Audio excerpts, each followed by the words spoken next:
Good evening.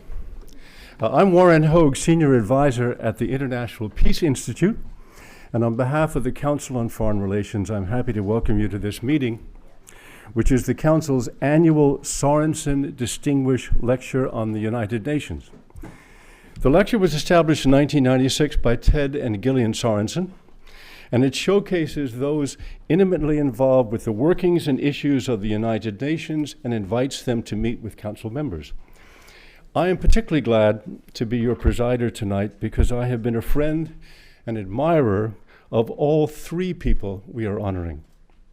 Ted Sorensen was someone I saw a great deal of here at the Council and other places around New York. And just Saturday night, my wife and I went to a concert at Alice Tully Hall and had the poignant recollection of how the place was filled to capacity for a moving and inspirational celebration of Ted's life weeks after his death 5 years ago last month.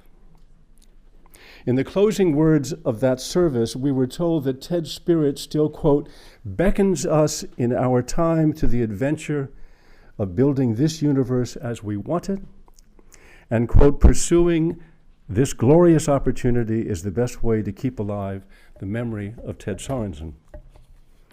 Gillian, who is here in the front row, has been a friend since our undergraduate days, but there have also been compelling professional reasons why I've kept up with her in the decades since then, and I want to mention them briefly here before presenting our speaker. A resourceful and imaginative advocate, Gillian has spent more than 30 years as one of the most persuasive, articulate, and fair-minded champions the United Nations has ever had. She served as New York City Commissioner for the United Nations and the Consular Corps for Mayor Ed Koch, Special Advisor for Public Policy for Secretary General Boutros Boutros-Ghali, Assistant Secretary General for External Relations for Secretary General Kofi Annan, and lastly, Senior Advisor for the United Nations Foundation. Now, I've just referenced 2 lives of extended and dedicated public service, and that provides an easy segue to introducing our speaker. Zeid Ra'ad Al Hussein is an outstanding member of the UN community whose work and person I have followed during the past dozen years that I've been involved in that community. You have his biography in your papers, and it tracks his rapid rise in the world of multilateral diplomacy from his first frontline involvement as a UN peacekeeper in the former Yugoslavia to his central role in establishing the International Criminal Court, to his postings as the Jordanian ambassador to the UN, and then to the United States, and then again to the UN, to his now 15-month-old assignment as the UN's principal human rights official. In that short time, he has proved to be an eloquent moral voice and authority for victims and an outspoken scourge of victimizers, be they individuals, groups, or even member states of the United Nations. So please join me in welcoming to the stage the UN High Commissioner for Human Rights, Zeid Ra'ad Al Hussein.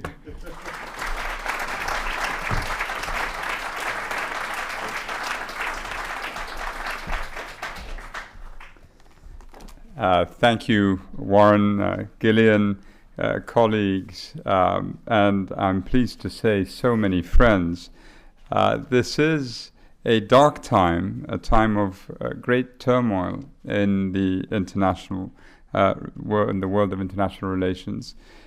Paris bleeds, so too does Beirut and Aleppo and Sana'a and countless other cities.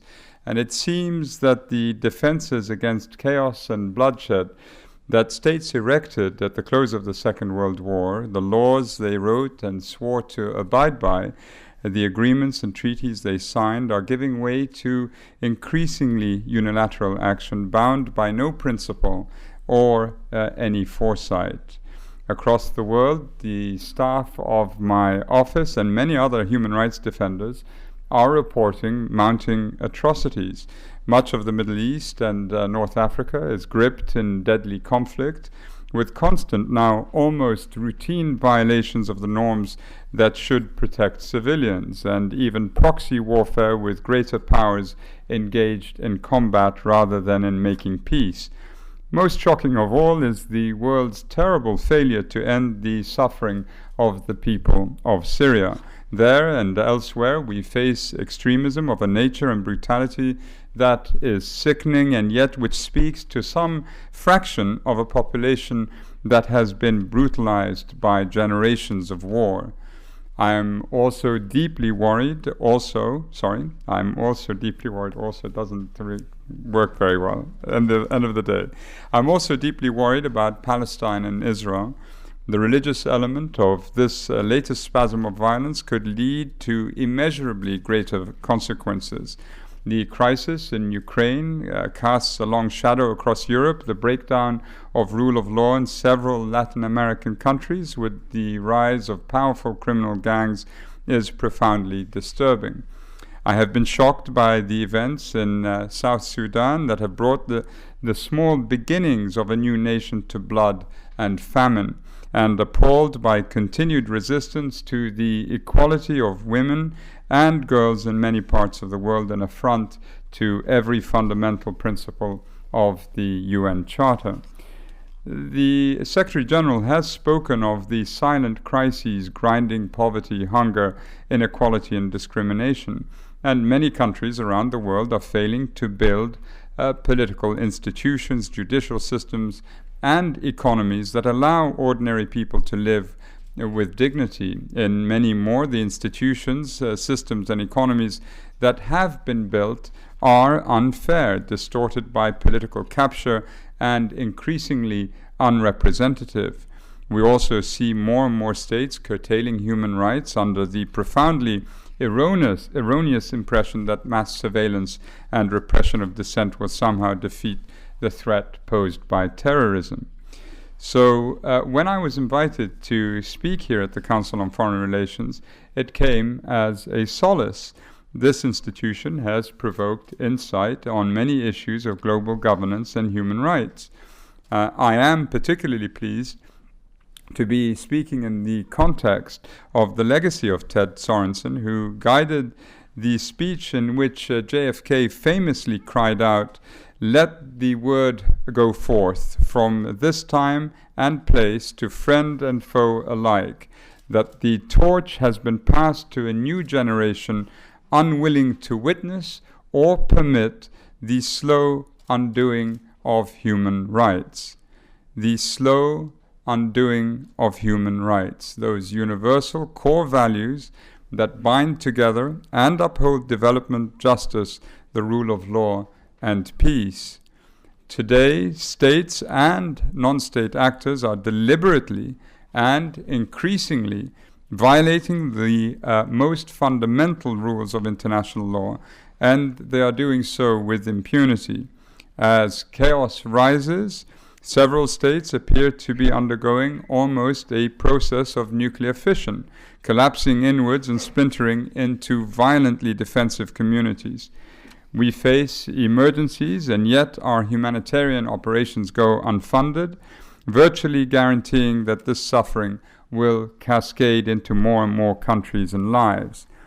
Our current context recalls the world's situation at the turn of the last century, a time of simultaneous human progress and great destructive violence. We are at the cusp of a tremendous opportunity for development with the 2030 Agenda for Sustainable Development that promises to end poverty, leaving no one behind. And next month in Paris, the world may yet come together to take powerful action against climate change. And there is still hope for resolution of many of the crises I have outlined. Today's multiple migration movements to Europe, to Southeast Asia, and to the United States are symptoms of the despair that is generated by overwhelming human rights violations. In every case, they were preceded by reports, recommendations, and warning alerts by my office. They are the living illustration that human rights violations in any country are the business of us all. Indiscriminate warfare in Syria, oppression in Eritrea, persecution in Myanmar, children fleeing gang violence in Central America, young people driven out of Bangladesh by a lack of opportunities and a broken rule of law, families forced to move across the Sahel because of water scarcity and land degradation. Our response to these movements of forced migration will take the measure of our will to overturn such violations. There should be a strong, deep, broad-based and collective effort to address the overwhelming human rights violations at the root of these desperate movements of people, and it can be done. We have the information and many of the tools, but too often human rights are given short shrift in favor of the short-term, narrowly defined interests of states. My office, with years of experience in preventing and responding to violations, has much to offer in this colossal struggle. And meanwhile, the world's states, singly and together, must reform their systems of migration governance to place the interests of those suffering women, men, and children at the forefront. They have already endured great harm, but all too often they flee only to find not comfort and safety, but fences, detention, pushbacks, xenophobia, and violence. And yet they have exactly the same fundamental human rights as I do, as you do, as do we all. Their lives are just as valuable, just as important as our own. Now the trumpet summons us again, wrote Ted Sorensen, for a struggle against the common enemies of man, tyranny, poverty, disease, and war itself. Let us go forth to lead the land we love, to lead the land we love and the world we love, the world in which every human being is born free and equal in dignity and rights, the world that is the only legacy that we will leave for our children. Let us lead it well. I thank you very much.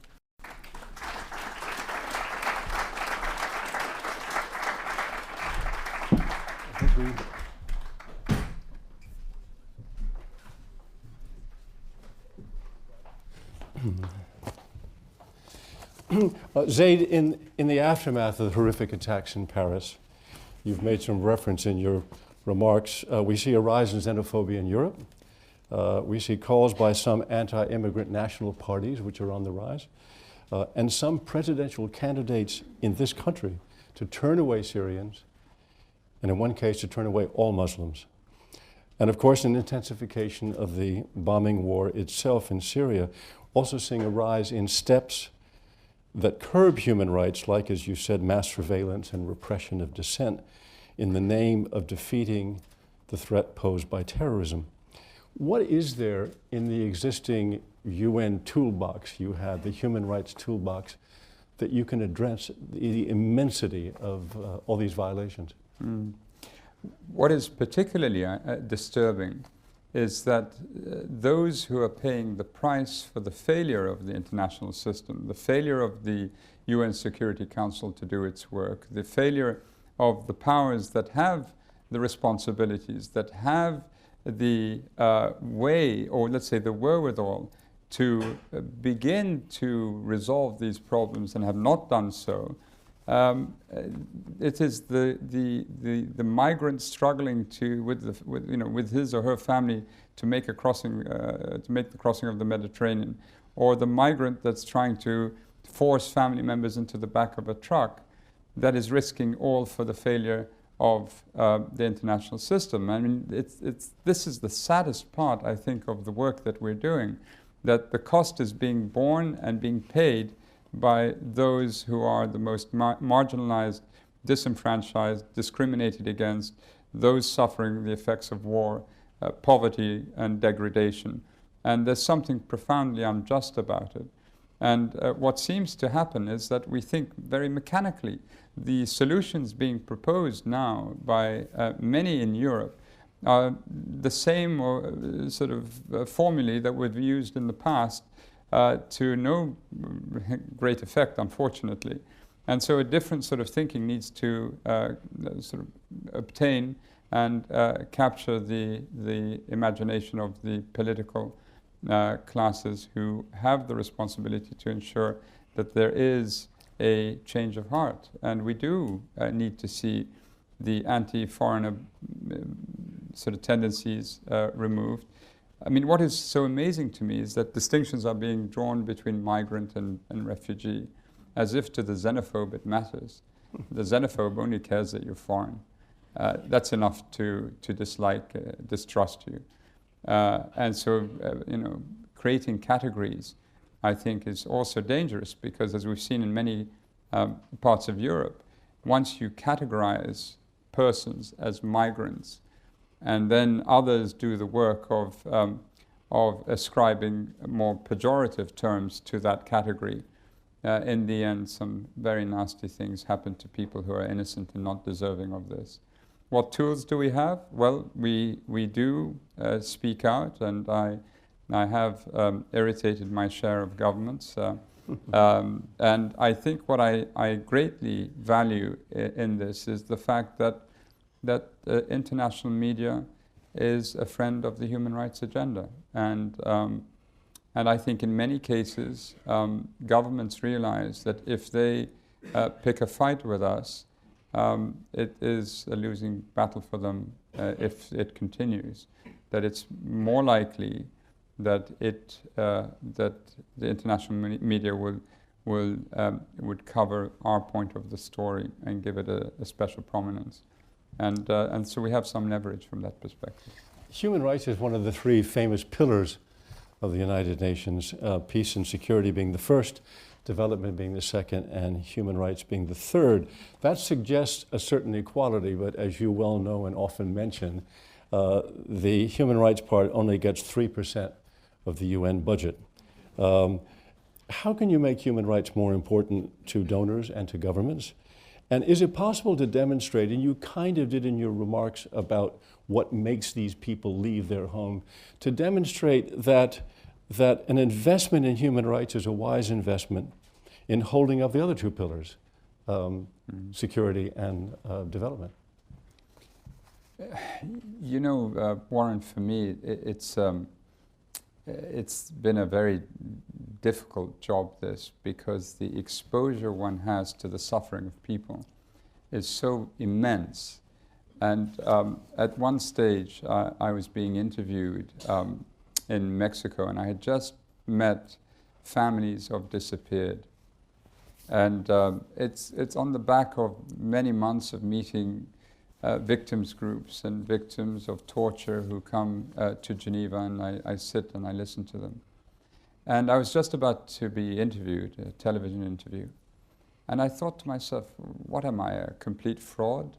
Can I really make a difference to these poor people who have lost their children and their parents and their brothers and sisters by making a speech or giving an interview or producing another report? I mean, we have to be careful in the human rights movement community that we're not sort of delusional about what it is that we can do. And yet, someone has to speak out, and someone has to speak out within the UN system.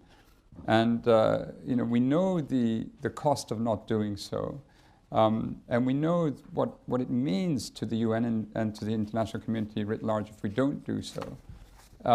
And ultimately, we gain strength from seeing the immense courage that human rights defenders will demonstrate. Time and again, one is amazed when you come across people who give up everything they hold dear, because they made the decision to speak out. They will be prepared to forfeit seeing their children grow, spending time with their friends, pursuing their lifetime ambition in a particular trade, and knowing that they could go to prison and never emerge, and yet they still speak. And so it leaves the rest of us in the international governmental system sort of humbled, and you feel a sort of personal sense of sort of insufficiency, but at the same time you feel that you have to do this job, and you have to do it properly. And I remember Navi Pillay said to me when I first sat with her, and she said, "There's only one way to do this, and you just don't come out soft. So I've tried to follow her. Navi Pillay being a predecessor. That's right. Yeah. Zaid, the UN used to get terrible marks for human rights because of the notorious Human Rights Commission, a commission that was so bad that Kofi Annan once said it cast a shadow over the entire United Nations organization. In 2006, the commission was replaced by a Human Rights Council, which is now there. And it was meant to be a better body in that the commission suffered from two perceptions. One was that it almost exclusively criticized one country, Israel, to the exclusion of everybody else. And secondly, real rogue nations were able to get positions on that commission and thereby block any investigation of their own country's records. The council and its structures and its universal peer review was supposed to correct all of that.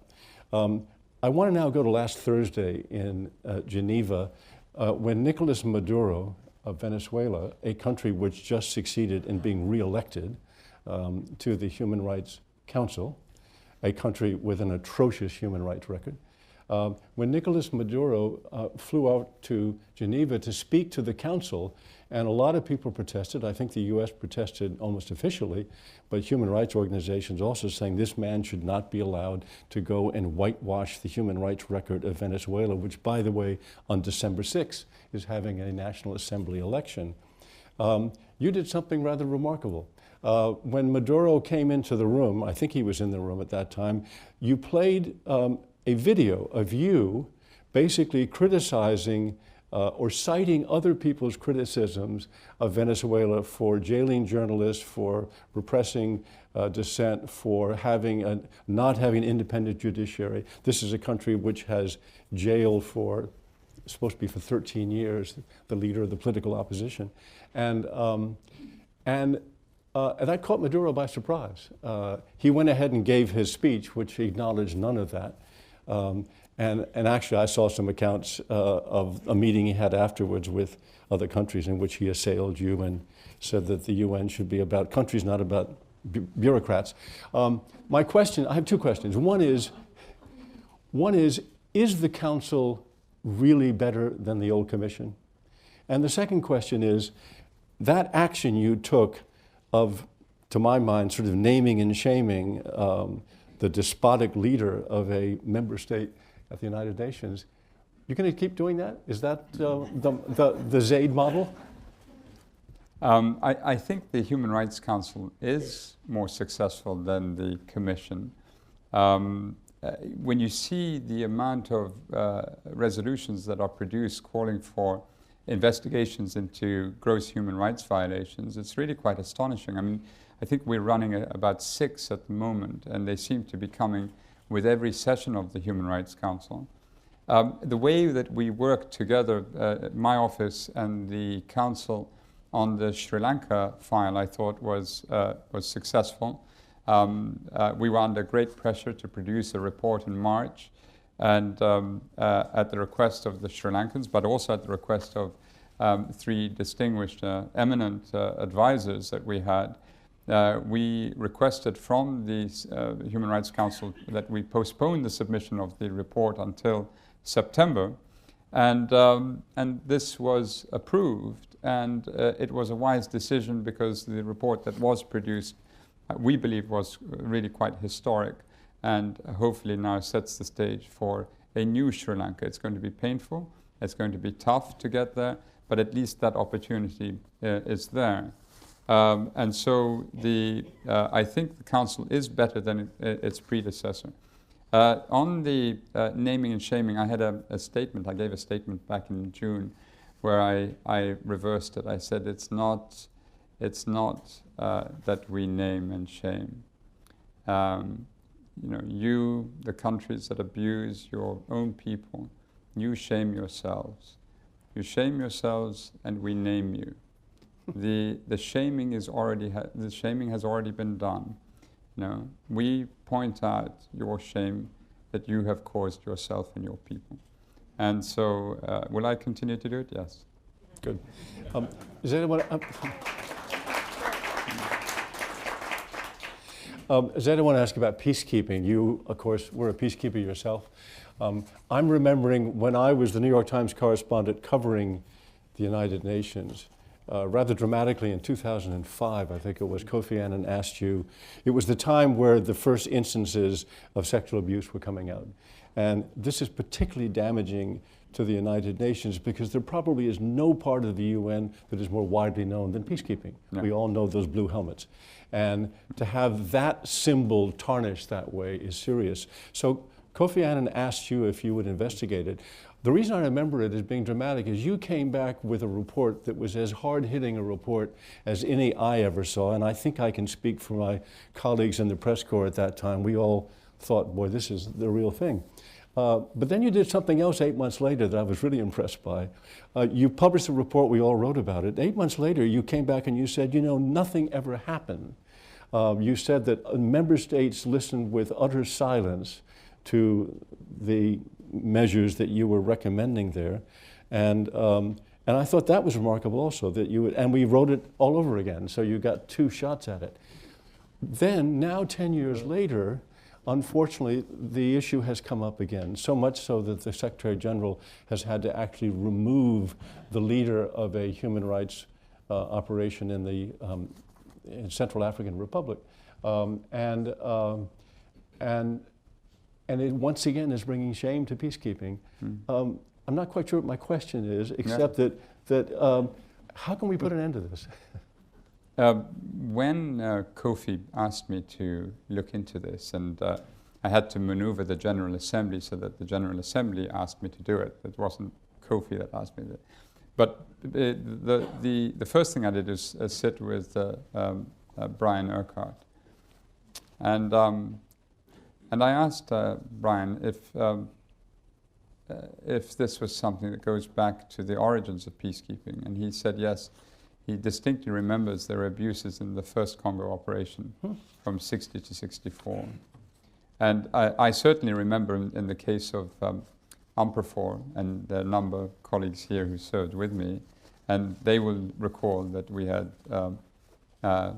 really some significant abuses, not, I'd say, just of a sexual nature, sexual violence, but and exploitation, but other abuses that run the gamut of all potential illicit activity. And what I discovered when I looked into the allegations in the Congo, Nikki Darendorf, I think, wrote a note, sent it to UNICEF headquarters and said, you know, when you look at the sexual exploitation and abuse violations, what you'll find is it's a marker for so much else that's also happening. And it's just one clear indication of a breakdown. And if you look hard enough, you might find that they're selling fuel, that they're selling weapons, that they're trafficking human beings, that, you know, it's just how hard you're going to look. It was clear to us when we examined this at the time that there was the basis of it was a strong power sort of differential. And the fact that there's few incentives on the military side for commanders to cooperate. If you're the commander of a battalion and you know fully well that your soldiers are engaged in this criminal activity, you know that one word over this is going to lead ultimately to your maybe being demoted at worst, but you're going to certainly be given the worst staff job when you get home, that you brought disgrace regarding the reputation of your own forces, your country's contribution to peacekeeping, and you have no reward for having done the right thing were you to speak out and were you to point out these abuses. We proposed at the time that the Secretary General write a letter of commendation to every commander who does the right thing. But that sort of recommendation was never picked up at the time. We proposed that all court-martials, and this is a mandatory thing, must be conducted in situ. and it's not a matter of discretion, and the member states rejected that. But they would be conducted by the home country's Yes, judiciary. the law where the military is concerned always follows the soldiers. So the court-martials would be conducted at the site of where the alleged crimes were to have taken place. And then we made recommendations that all those participating in the field need to give a sample of their DNA, both to establish paternity but to create a deterrence, and that was rejected. And there was a whole sort of series of recommendations we made that never got anywhere. And there's this famous draft convention that's stuck in one of the committees at the UN, which also gives jurisdictional coverage for all the civilians who work for the UN, so that if you are accused of, let's say, rape, and you come from a country that cannot exercise its jurisdiction extraterritorially, you would still be covered if the country had acceded to the convention. As it stands now, if you come from such a country and you have committed rape, the most the UN can do is fire you from your job. The UN conducts an administrative inquiry, and then you're fired. So there's no real measure that I can see that was adopted by the member states in 2005 that would begin the process to put an end to this horrific phenomenon. And alas, it's, as you said, it's continued to this present day, and almost every week we receive another allegation that we have to pursue and follow up, and it's very disturbing, of course. I went to the Central African Republic in respect of the allegations of last year, and I met with the community at the Mpoko camp and talked to the families, talked to the women. And what was so heartbreaking is that, you see how they're living there, and you think, on top of all of that suffering, that you had peacekeepers, non-UN, but also the UN has been alleged in other instances of abusing children, and it's just unforgivable. I think we're going to go get some questions from the floor. If you would raise your hand and wait for the microphone. Gentleman here in the third row. And could I ask you to identify yourself? The microphone's right there. Stephen Schwabel, what accounts for the practice of suicide bombing? And does it have roots in Islam?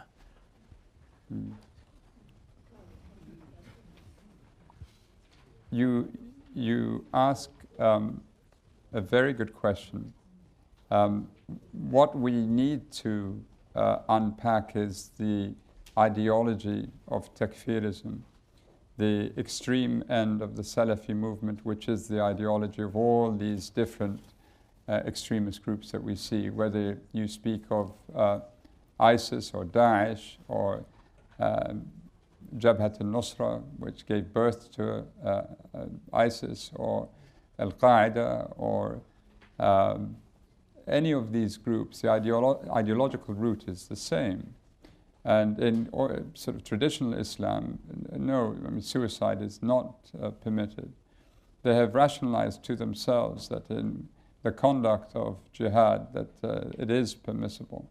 But I think in orthodox interpretations, there are variations from that way of thinking.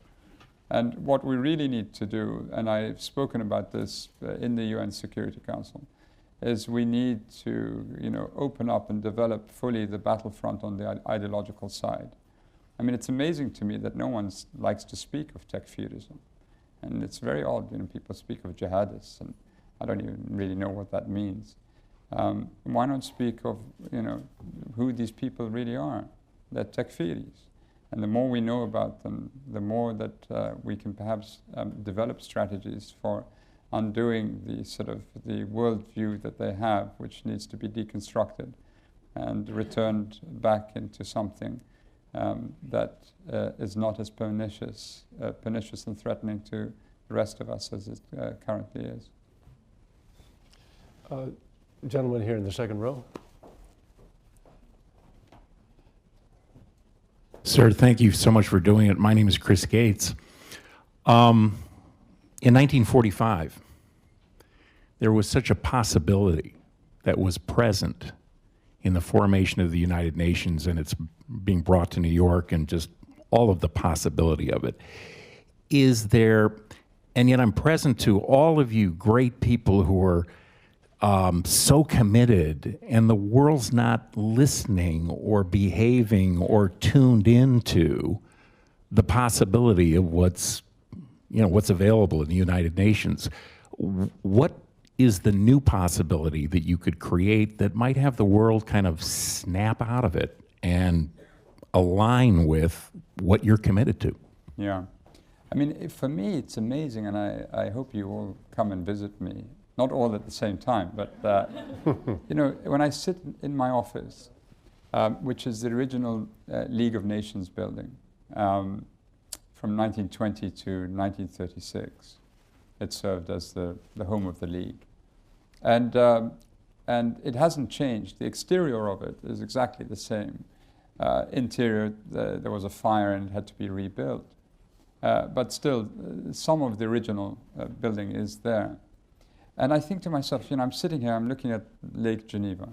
And in this building, this was the answer to the horrors of the First World War. A league was conceived of at the Paris Peace Conference to put an end to the recurrence of this sort of trauma that Europe had to face already once.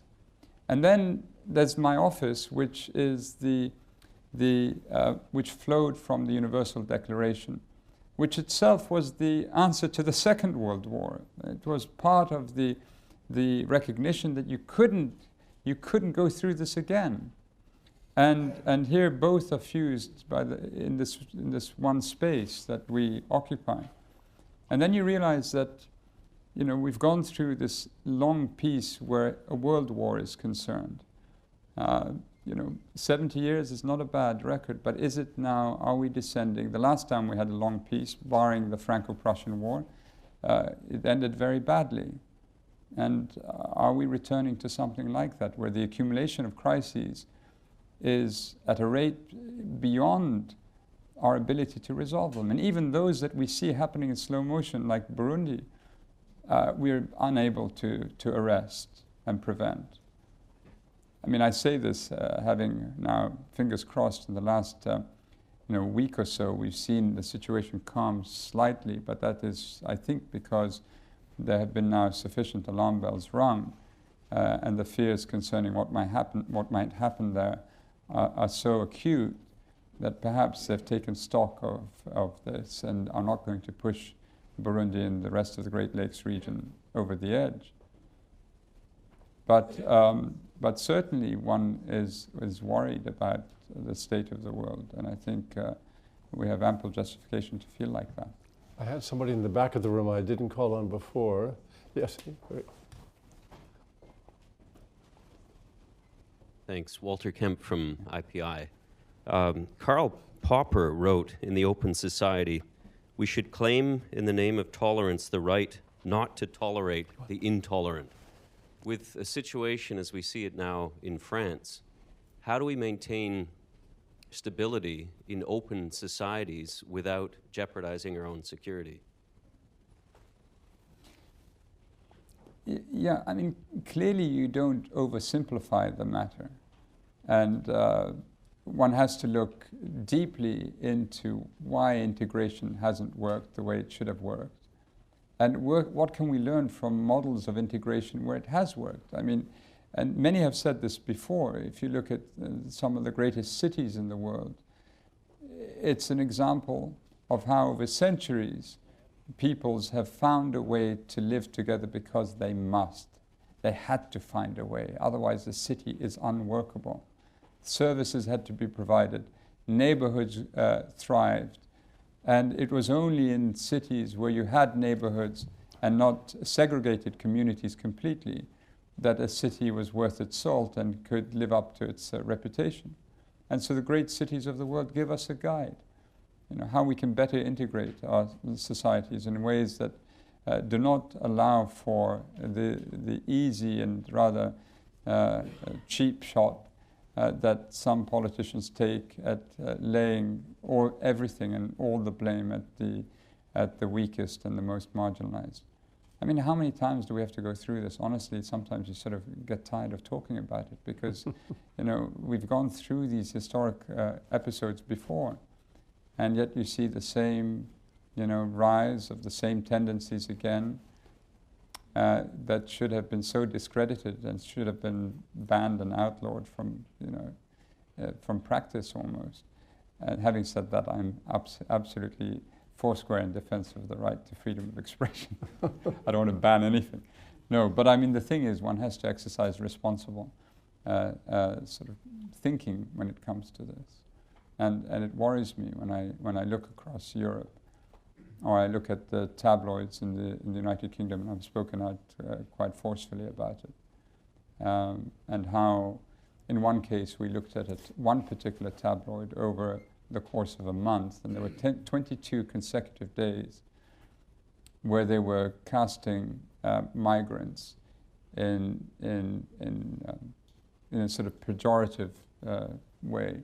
So this sort of you're coaching your population, and there are too many populist leaders who are coaching their populations, and that something is going to happen, and then everyone will be surprised. Yeah. Raghida. راغدة درغام الحياة. 2 points, if I may.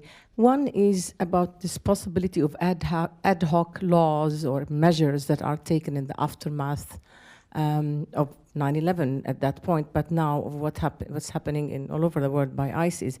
Is there anything or any role for you, anything that you need to say about these ad hoc measures or laws to protect human rights in the process? And the second point is that, accountability, when it comes to accountability, it seems what's happening in Vienna talks, everybody is avoiding the issue of accountability, particularly when it applies to Bashar al-Assad, because the deal needs to be made and because some people feel, well, never mind accountability if it's going to stop the fighting. Where do you stand on this? Is it okay to shove accountability under the rug in order to get a deal? Raghida, the answer is no.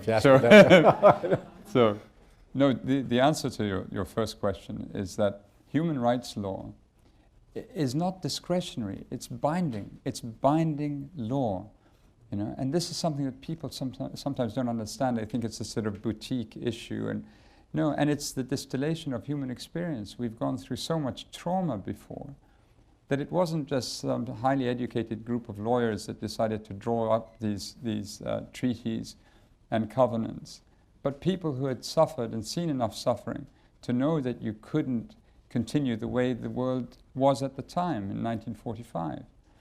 And so it's not something to just be discarded in favor of an exception. Well, we had to torture them because these were exceptional circumstances. The fact of the matter is that there is no justification for torture, no justification, because nothing is truly exceptional in the sense that we've lived so much of this before, the variations of the same themes. In terms of amnesty provisions, I mean, in the case of Yemen, I think it is clear that the amnesty secured by Ali Abdullah Saleh and his family were disastrous. Well, it was disastrous in the end. And the Security Council twice, I shouldn't make it too strong a remark because I could see my good friend Hardeep Puri, who was on the Security Council at the time, but you're not responsible for this. But the Security Council basically endorsed these decisions on granting amnesty to Ali Abdullah Saleh, and in the end it has proven highly destructive. His mere presence, what he did in contributing to the current crisis, I mean, is, I don't think, in dispute. So certainly there should be no discussion of amnesty provisions for anyone, certainly not Bashar al-Assad. Gentleman there in the last row. Hi, thank you so much, Alan Hyman, and thank you to your country for accepting the burden of taking care of so many Syrian refugees. I hope going from being a prince to a high commissioner is a promotion. I'm not sure. To echo JFK's words, the right to free expression, to say or print or even draw cartoons about what you believe in is an important human right. But too many fundamentalists and some governments try to demonize or criminalize people who express religious views that are not in the mainstream. As the Jordanian ambassador to the UN, you voted for a so-called anti-blasphemy law that I think won UN vote. And many journalists in Muslim countries and even poets were put in prison. Now that you are the High Commissioner of the United Nations, have you taken a different position in regard to free expression as a basic human right? And can you say explicitly that you support free expression about religion? This is Yeah. nobody's listening I now know what it feels like to be an American politician with the record of voting behind me. No, you know, the right to freedom of expression was sort of codified, if you will, because it was the principal check against tyranny, the principal check against tyranny. And the supposition always is that if you give a wide berth to freedom of expression, the society, by dint of experience and wisdom, self-regulates. That you will always have discordant voices on the margins saying the wildest things, and that's all right. Let them say it. Let them say it. The danger is when it's not just a few voices, but it's a conditioning, and then a density begins to develop on that margin. And here, if societies don't self-regulate, we see what happens. You know, we see what happens. There are other rights then that are under threat. And so, the right has to be given as wide a berth as possible. You have a right to be insulted as well. But at the same time, societies have to be vigilant. Societies have to exercise that right. If I have people who are saying, or let's say, that's what I do. I mean, if there are political leaders saying outrageous things, then I will also speak. And in many societies, they're too intimidated to speak. And so the only person exercising that right is the person exercising power, because they threaten retribution for those who will themselves try and say something. As the former ambassador of the Czech Republic once said to me, he said to me, in all societies, you have freedom of expression. It's just a matter whether you have freedom after expression that you have to work. I'll read it. Rita Hauser, just to shift a bit, you were instrumental, among many others, in getting adoption of the International Criminal Court. Looking back, does the court fulfill the functions you had hoped, both of delivering justice and as a deterrence to other would-be terrible violators? Are you happy with the development of the court?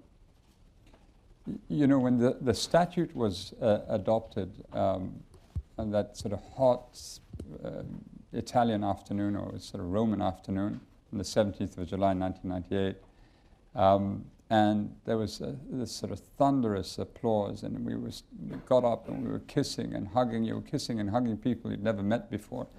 But that was all right. I mean, we really thought that we had changed the world. And we really felt it. And it was the culmination of years of negotiation. And we didn't realize at the time that we were far ahead of everyone else, that this was a group of a few thousand lawyers who had done this work with lots of activists from different parts of the world. But by and large, the publics of the world didn't know what it was we were doing. And it was very clear that the political class wasn't really understanding of what it is that we were doing around the world. And so we were perhaps naive in thinking that the change would be immediate. And it's proven to be much more difficult than that.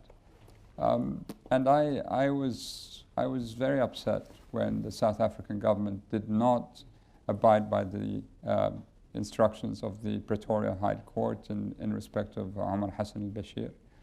Because I think if he had been detained, then it may well have sent a message to, to so many countries, whether it be Burundi or Iraq or Syria or Yemen, that the world is changing, and you cannot continue to commit these sorts of abuses with impunity.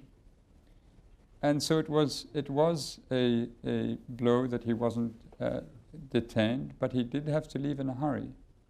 He did have to leave in a hurry. And so, it's just, we have to be a bit more patient, but it will happen. Bill Lewis.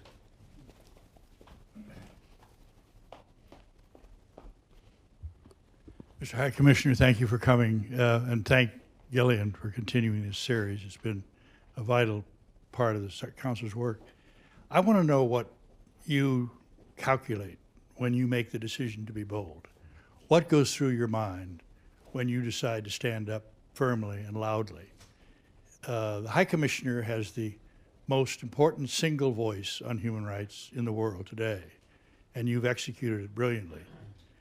But when I've seen you do things quickly and smartly and important, I never know why you do them, when you do them, who do you talk to? Do you calculate that maybe going for this individual as opposed to that state may do more damage than good? What goes through your mind?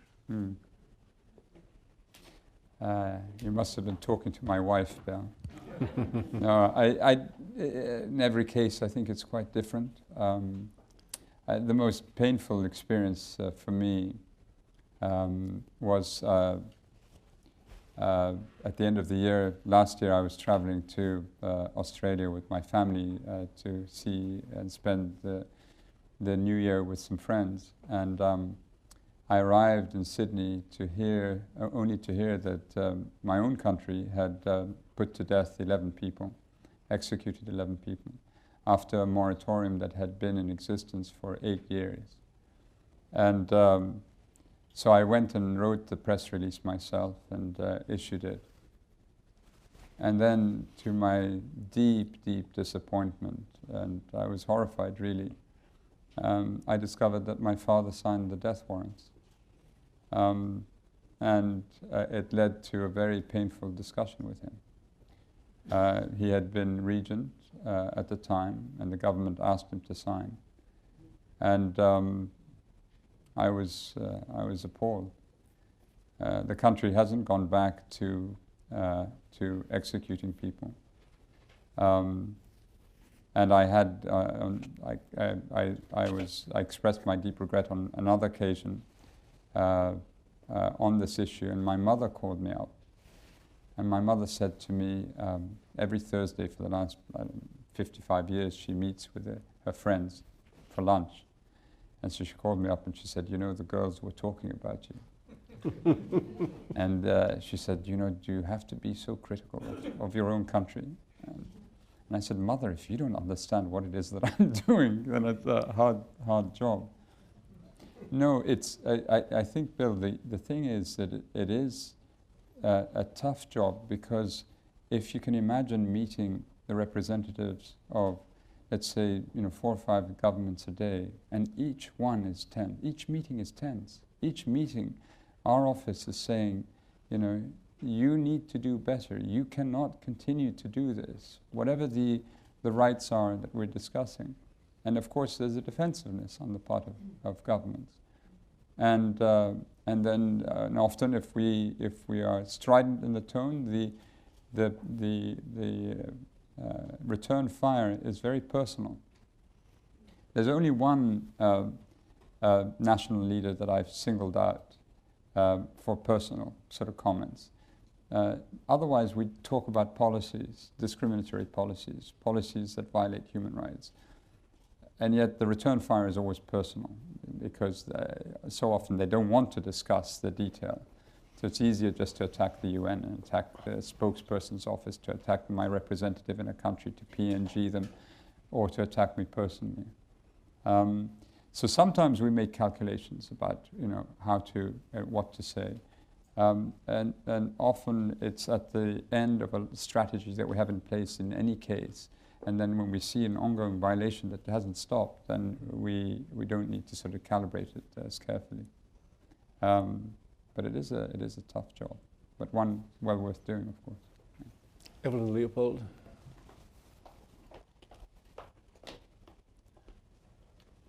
Good to see you again. Evelyn Leopold, journalist at the United Nations. What impact do you think the horrific events in France will have? Will Islamophobia continue, be stronger, be worse?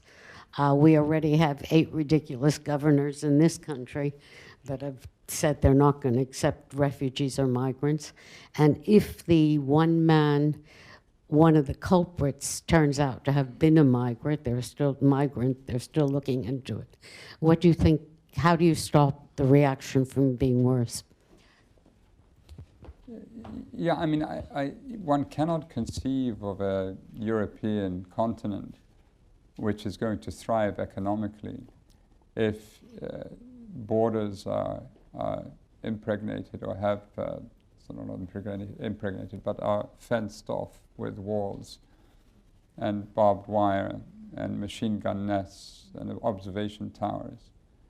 And you think, well, in a century where finance and capital can move in a nanosecond, and yet what, we're going to have long lines at borders while every vehicle is checked and x-rayed so that make sure that no migrants are hiding in the fuel tank. I mean, what sort of Europe are you going to look at? But indeed, what sort of world are we going to look at? And it's clearly not the prescription. It's the sort of maybe the gut reaction, but it's not the prescription. The prescription is that we need a sort of new governance when it comes to issues of migration. And it's not just refugees entitled to protections under the 1951 Convention, but it's all migrants. They all have their human rights. They all should not be abused.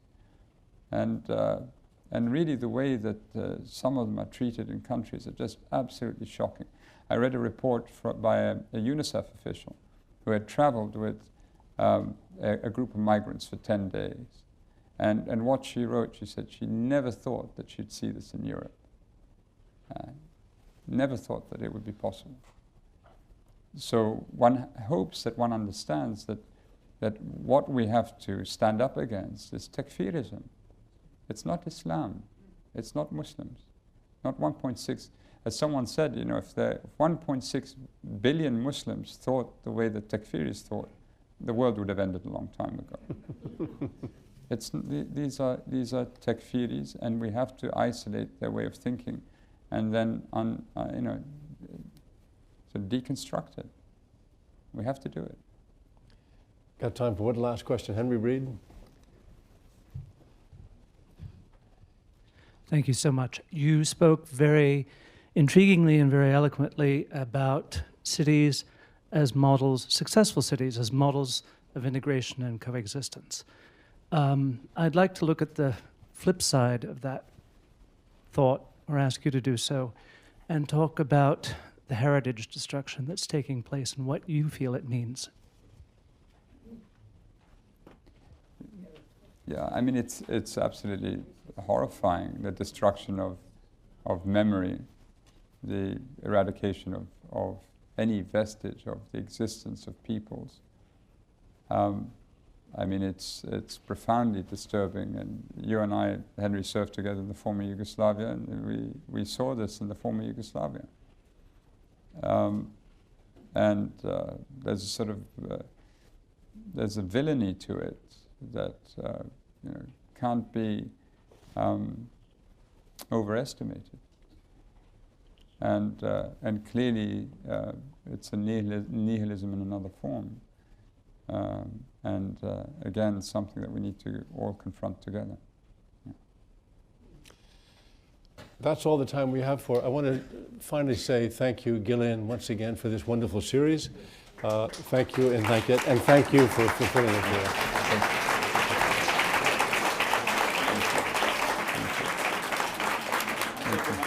Thank you.